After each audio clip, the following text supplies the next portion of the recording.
Hello नमस्कार दोस्तों। जय हिंद। आज हम एक नए टॉपिक के ऊपर बात करने वाले हैं। North south cooperation. North means उत्तर और साउथ मीन्स दक्षिण। इशू मीन्स विवाद। उत्तर दक्षिण विवाद या उत्तर दक्षिण मुद्दा।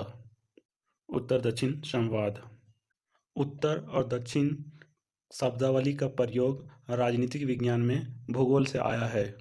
इसीलिए उत्तर दक्षिण शब्द को भौगोलिक संवाद कहा जाता है।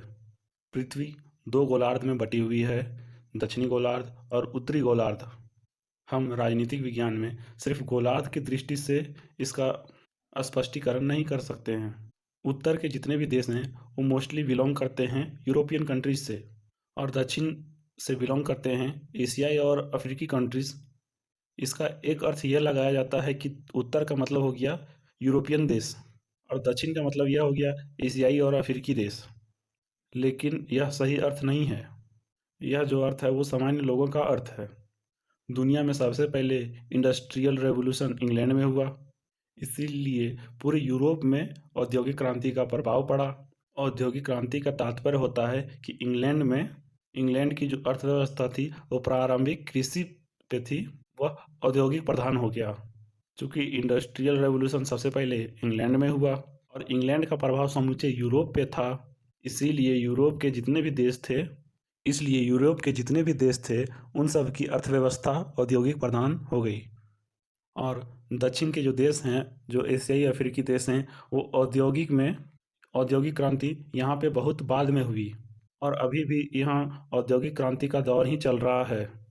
इसीलिए दक्षिण के देश कृषि प्रधान देश कहलाते हैं और उत्तर के देश जो मुख्य रूप से यूरोपियन कंट्रीज हैं वो औद्योगिक प्रधान देश कहलाते हैं। तो इस तरह औद्योगिकरण ने पूरे विश्व को दो भागों में बांट दिया, एक उत्तर कहलाया और एक दक्षिण कहलाया। चूँकि उत्तर जो है वो औद्योगिक प्रधान देश था तो विकास के रेस में वह आगे निकल गया। उत्तर का तीसरा अर्थ होता है विकसित देश, और इसके पहले हो गया उत्तर का मतलब इंडस्ट्रियलाइज कंट्रीज, औद्योगिक प्रधान देश।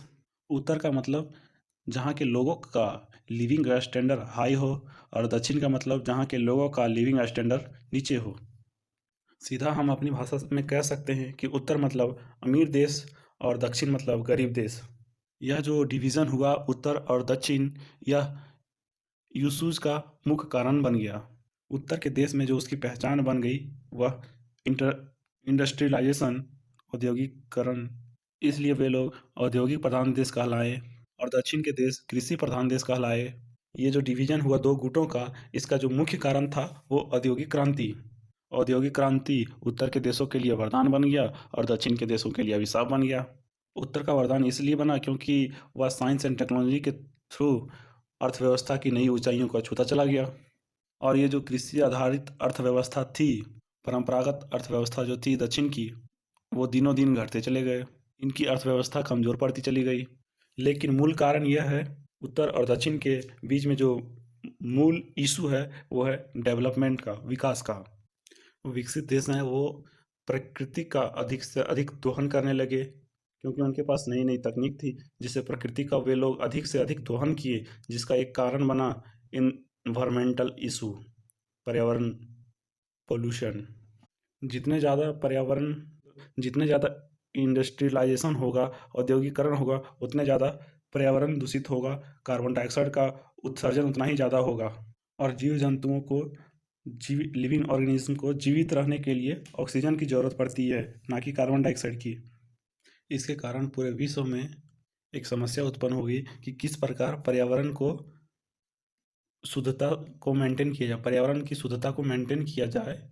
पर्यावरण में जो असंतुलन है, पर्यावरण में जो प्रदूषण है, कम से कम कैसे किया जाए, यह जो है वो नॉर्थ और साउथ के बीच में सबसे बड़ा मुद्दा बना। विकास की जो ऊंचाई है वो जो उत्तर के देशों ने प्राप्त कर लिए थे, तो वो दक्षिण के देशों ने कहा कि हम भी उस ऊंचाई को प्राप्त करेंगे, हम भी विकास की उस ऊंचाई को प्राप्त करेंगे जो उत्तर के देशों ने प्राप्त कर लिया है।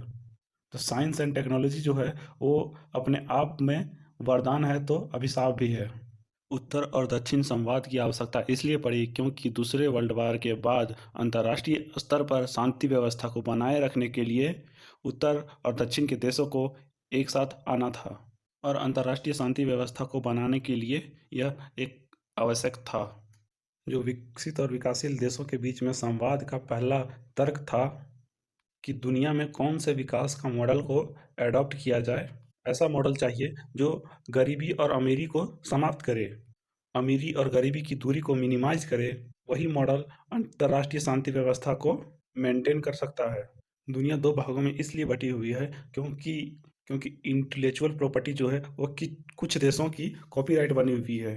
जो बौद्धिक ज्ञान है वो एकाधिकार है, और उस इंटेलेक्चुअल ज्ञान के बिना हम आगे नहीं बढ़ सकते हैं। अंतर्राष्ट्रीय शांति का स्थापना तभी हो सकती है, विकास का सही मॉडल तभी बन सकता है, जब विकसित देश अपने बौद्धिक संपदा को, अपने ज्ञान को, अपने तकनीक को विकासशील देशों के बीच डिस्ट्रीब्यूट करे।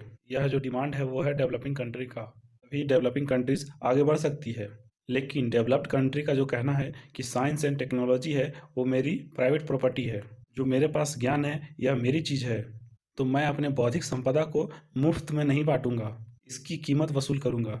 एक और डेवलपिंग कंट्री गरीबी से जूझ ही रहे हैं, और इस गरीबी को दूर करने के लिए जब वो डेवलपमेंट का नया मॉडल अपनाना चाहते हैं तो डेवलप्ड कंट्री उसकी कीमत वसूलना चाहता है, तो डेवलपिंग कंट्री की गरीबी दूर नहीं होती है। First issue of developed and developing country is बौद्धिक संपदा का विकसित और विकासशील देशों के बीच में समान वितरण नहीं हो पा रहा है, और इसी समान वितरण के लिए विकसित और विकासशील देश कई सम्मेलन हुए, और उस सम्मेलनों में यही मुद्दा उपस्थित होता है कि हमारे पास जो ज्ञान है, हमारे पास जो टेक्नोलॉजी है वो हमारी अपनी प्राइवेट प्रॉपर्टी है, हम दूसरे को नहीं बांटेंगे, और अगर किसी को आवश्यकता है इसकी तो हमें इसकी कीमत दे और ये हमसे ले ले। नेशनल रिसोर्सेज पर जो सबसे अधिक अधिकार है वो डेवलप्ड कंट्री का है, और डेवलपिंग कंट्री का यह मांग है कि हमारी जो जनसंख्या है, नेचर ने जो हमें गिफ्ट दिया है, नेचर ने जो हमें रिसोर्सेज दिए हैं, वो जनसंख्या के अनुसार नियंत्रित होना चाहिए। हमारी जनसंख्या अधिक है तो नेचुरल रिसोर्सेज पे हमारा अधिकार अधिक होना चाहिए। यह डेवलपिंग कंट्री का डिमांड है। डेवलप्ड कंट्री कहता है कि हमारे पास भीड़ नहीं है, हमारे पास ज्ञानियों की संख्या है, और ज्ञानियों की भीड़ नहीं होती है। विकसित देश का कहना है कि हमारी जो बौद्धिक संपदा है वह हमारी पहचान है, भले ही हम संख्या में कम हैं लेकिन हम ज्ञानी हैं। इसीलिए जो ज्ञानियों की संपदा होती है उससे बांटा नहीं जा सकता है। भौतिक वस्तुओं का बंटवारा किया जा सकता है, लेकिन दिमाग की मानसिकता का बंटवारा नहीं किया जा सकता है। इसीलिए हम डेवलप्ड कंट्री अपनी ज्ञान को डेवलपिंग कंट्री को नहीं दे सकते हैं।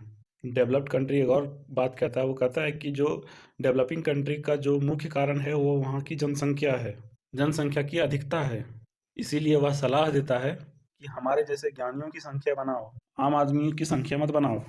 वह तुम्हारे लिए बोझ है कि विकासशील देशों में जनसंख्या को नियंत्रण करने के लिए फैमिली प्लानिंग अनिवार्य कर दिया जाए। लेकिन विकासशील देश कहता है कि जो फैमिली प्लानिंग निर्णय है वो, या जो नीतिगत निर्णय है, यह पॉलिसी नीतिगत निर्णय है, और यह नीतिगत निर्णय किसी देश की सरकार लेती है। स्वतंत्र सरकार, स्वतंत्र देश किसी दूसरे के कहने पर कि फैमिली प्लानिंग लागू कर दो, it is our national sovereignty, इस पे तुम कोई हस्तक्षेप नहीं कर सकते हो कि हम जनसंख्या अधिक करें या जनसंख्या कम करें। ये विकसित देश जो हैं वो विकासशील देशों पर अपना नियंत्रण चाहते हैं, अपनी पॉलिसियों का नियंत्रण चाहते हैं। इसी के ऊपर डेवलप्ड कंट्री कहता है कि जब तक जनसंख्या नियंत्रण नहीं करोगे तब तक हम सहायता नहीं करेंगे, कोई भी अनुदान नहीं देंगे। और एक और जो इशू है वो डेवलप कंट्री कहता है कि जो इन्वायरमेंटल पॉल्यूशन का जो मेन कारण है वो पॉपुलेशन है। ओवर पॉपुलेशन के बहुत सारे साइड इफ़ेक्ट हैं। भोजन चाहिए, रोटी कपड़ा चाहिए, मकान चाहिए। विकसित देश कहता है कि विकासशील देशों में घने जंगल हैं लेकिन वह अब धीरे धीरे कट रहे हैं, और जंगल की कटाई होगी तो इन्वायरमेंटल में पोल्यूशन आएगा ही। अगर इन्वायरमेंट को बचाना है तो इसकी सबसे बड़ी जिम्मेवारी डेवलपिंग कंट्री की है। डेवलप्ड कंट्री कहता है कि तुम्हारे पॉपुलेशन के कारण सिर्फ तुम्हारे क्षेत्र में इन्वायरमेंटल का प्रॉब्लम नहीं है, ये पूरे विश्व का प्रॉब्लम है। इसी पे डेवलपिंग कंट्री कहता है कि पर्यावरण प्रदूषण का सबसे बड़ा कारण डेवलप्ड कंट्री है, क्योंकि सबसे पहले इंडस्ट्रियल रेवोल्यूशन जो हुआ वो यूरोप में हुआ, और जहाँ पे औद्योगिक क्रांति होगा वहाँ पे सबसे ज़्यादा पर्यावरण प्रदूषण होगा। जितना ज़्यादा देश की अर्थव्यवस्था औद्योगिकरण होगा उतना ज़्यादा प्रदूषण फैलेगा, और कार्बन डाइऑक्साइड का उतना ही ज़्यादा उत्सर्जन होगा, और पर्यावरण दूषित होगा। विकासशील देश कहता है कि पर्यावरण प्रदूषण का दोषी है वो डेवलप्ड कंट्री है, डेवलपिंग कंट्री नहीं है। क्योंकि विकासशील देशों की अर्थव्यवस्था जो है वो कृषि प्रधान है। यह परंपरागत खेती पर निर्भर करता है। लेकिन तुमने जो उद्योग धंधे का विस्तार किया है, उसी उद्योग धंधे ने पर्यावरण को प्रदूषित किया है। इसीलिए जो पर्यावरण को बचाने के लिए जो भी खर्च किए जाएंगे, उन सब खर्च को विकसित देश देंगे। विकासशील देश इसके लिए जिम्मेवार नहीं है। और अभी भी जो पर्यावरण प्रदूषण को नापा गया है साइंटिफिकली, वो अभी भी यूरोपियन कंट्रीज़ का ज़्यादा है। उनका लिविंग ऑफ स्टैंडर्ड इतना हाई है, आम विकासशील देशों की तुलना में उनका कार्बन डाइऑक्साइड का उत्सर्जन बहुत ही अधिक है। इसीलिए विकासशील देश कहता है कि तुम अपना लाइफ स्टाइल बदल दो। विकासशील देश कहता है कि विकसित देश तुम परंपरागत लाइफ स्टाइल में चले जाओ। मतलब कहता है कि तुम प्रकृति की ओर लौट चलो। इसी तरह से बहुत सारे दक्षिण और उत्तर के मुद्दे हैं, इश्यूज।